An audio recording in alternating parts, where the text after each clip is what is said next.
We're here at the Green Door Tavern in River North with Keith Giles and David Chase to talk about the West Loop and the South Loop. I want to move on from strictly housing stuff to talk about kind of lifestyle and livability in general, but new construction in the West Loop on a price per square foot basis, what's typical? I just want to... It costs the same amount to build in the... it costs the same amount to build in the West Loop as it does in the South Loop. I think if we're building a high-density building, it's built on caissons. We're going down 90 feet. You're probably going down 90 feet. It might be a little more expensive in building east of Michigan in that there's really very little substrate there. But cost of concrete, cost of finishes, they're all essentially the same. What about the typical cost of the finished product, though, on a price per square foot basis? I mean, what's a new condo? What's roughly a new condo going for? What are we selling them? Yeah, what are you selling them for on a per square foot? The range is probably from the $350 to $425. Okay. Depending upon the location of the development. Is that comparable? I mean, I know you said there's some high-end stuff pushing over 5 and 6 and up to 7. Is that what you said? Yeah, I mean, at the low end, we're doing a conversion right now where we have product under $300 a square foot on Indiana and 18th Street PDL, Prairie District Loft condominiums. But most everything is $350 on the low end, and I think the high end is a little higher because you go up higher again. It's the same kind of thing we've been talking about. So yeah, I mean, but $350 to $600 is kind of most of the product down there. Okay, gotcha. So the burning question on a lot of our readers' minds, who has more Starbucks, the West Loop or the South Loop? Right now, to the best of my knowledge, there are 2 Starbucks in the West Loop. Keith?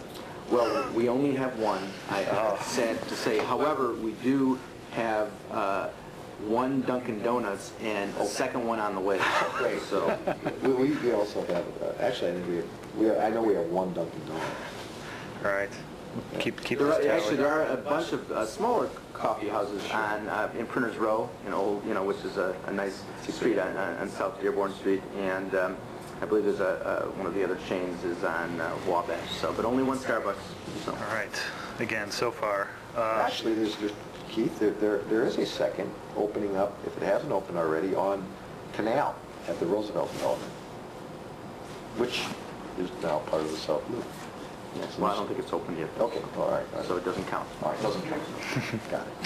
Got it. Let's talk about dining and nightlife. Again, for much of the history of the West Loop and South Loop as residential neighborhoods, common complaint, not enough restaurants, not enough stuff to do, enough, bars. Well, I don't know how many homeowners are complaining about not enough bars, but you do hear those sorts of complaints. The West Loop has really become a pretty huge dining destination with Randolph Street and elsewhere. So you don't hear that complaint anymore, do you? Well, no. Look at the West Loop. I mean, Jerry Kleiner was a pioneer. Oprah, pioneer. We look at Wishbone when it opened. It was a very pioneering restaurant that brought a lot of different cultural diversity into it, racial diversity into the West Loop. Jerry's moved on to the South Loop as well. Great restaurateur. But in the West Loop, the number of restaurants that you have to choose from, I believe, is well over 40 different restaurants with a dozen different cuisines. Nightlife, people do like clubbing. I mean, the young buyers today like clubbing. It's part of the scene. There's a dozen clubs in and around the West Loop. And it seems that between the traffic patterns of the West Loop, the retail, the restaurants, the clubs, the residents, it's all being developed in harmony. There's the tried and true restaurants like Marche and Vivo, Red Light. You have Sushi Wabi, and more developing. Randolph Street just continues to develop, but of course you have Greek towns, some classic Greek restaurants. And then we have some more eclectic, unique high-end fairs like Blackbird on East Randolph, and you have Moto on Fulton, and a new pizza joint by my buddy Frankie's opening up on Lake, right underneath the L. The list goes on and on and on. Great opportunity for dining, whether you live in the South Loop or West Loop. I mean, if you live in the West Loop, yeah, you can walk to some of this stuff, but you're 5 minutes away in the South Loop. We travel to the South Loop to eat, even though we have an endless supply of restaurants in the West Loop. We go to Bucktown to eat. We'll go over to River North to eat, downtown, over to Streeterville. That's the beauty about Chicago. The neighborhoods are so accessible. So these are great amenities, and are they reasons to buy by themselves? No. Do they certainly help draw people to the community and make people more aware of what's there? Absolutely. One of the reasons I think the West Loop has so many restaurants and is so well known for dining is that it draws people from all over the place, right? There are people coming in from the suburbs to eat on Randolph, and there are people coming from probably, all over the Midwest and all over the country to eat at some of those restaurants. Kleiner kicked off a lot of that on Randolph with his first restaurants. Kleiner's now active in the South Loop, and do you see Wabash ever becoming, a destination? Is it starting to become a destination in any way? What's the restaurant scene like? There's a number of restaurants on Wabash, and I'm proud to say that the first brokerage commission that Franklin and Giles ever made was the GioCo building. We sold that building to somebody who owns it and rented to Kleiner, and GioCo's been a staple down there. It's a great restaurant.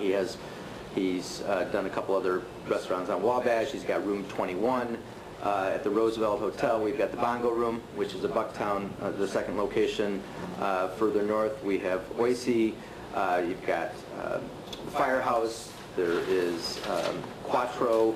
There is a half a dozen to a dozen more restaurants that have all opened in the last 5 years. Was Opera Kleiner's first there? Opera is another restaurant that Kleiner, no, GioCo was the first one. In fact, there was a really fun night, I think it was 99, where both GioCo and the Firehouse opened the restaurants on the same night. Their grand openings were on the same night, and I just remember walking back and forth between the restaurants and weeping because almost weeping, because it was really exciting for us, having been down there, and once the Dominic's opened, people would say, well, where do I eat?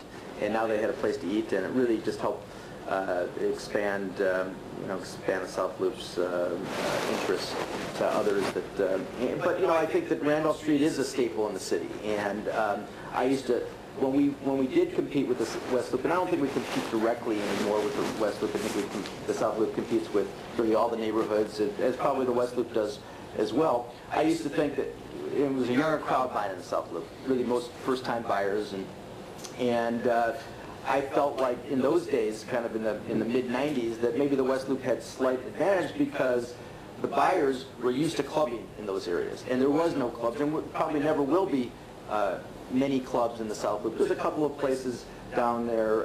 There's a couple of jazz clubs and the Wabash Tap and a couple of things like. But it's not really a nightlife type area, other than the restaurants. But it's certainly, there's a lot of convenient places to go eat down there. Every food type, and when Roosevelt Collection opens up, that's going to totally change the dynamics of the retail down there. All the major retailers go there with lots of restaurants and a movie theater and so forth. So.